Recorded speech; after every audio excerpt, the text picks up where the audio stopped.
डॉक्टरने काय सांगितलं सुनबाईला? अगं डॉक्टर काय म्हणले, थोडंसं नाही का पथ्य बित्ते पाळा, खायचं प्यायचं, बाकी काय नाही, सगळं नॉर्मल सांगितलं. अगं वाटलंच होतं मला डॉक्टर हेच सांगणार आहे. तसं बी तुझ्या बायकोच्या जिबला लई चाव नाही, सारखं बाहेरची चरत असते. दम आता मीच ध्यान ठेवते तिच्यावर, कशी खाती बघू दे बाहेरचं. अगं बाय, तुझं चिवडा खायला घेतलं ग?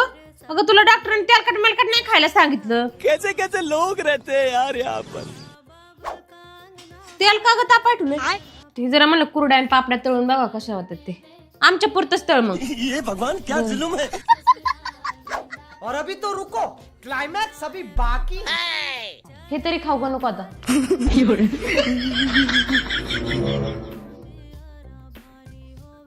लेकिन एक सेकंड, काय सांगितलं डॉक्टरने? चेक करून आलत ना आता? अगं डॉक्टरांनी तिला बेड रेस्ट सांगितलंय. 2-3 महिने आरामच करायला लागेल तिला आता.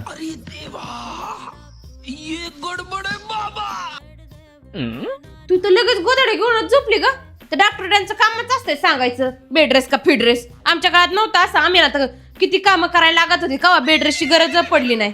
चल ती धुणं भांडी करून घे, जरा शिरा मोकळ्या होत्या.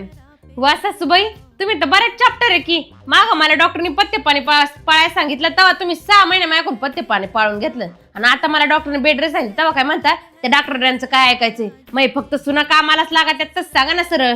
धुणं धु, भांडी घास, नोकरांनीच पाहिजे तुम्हाला. मी पण नाही काय करणार.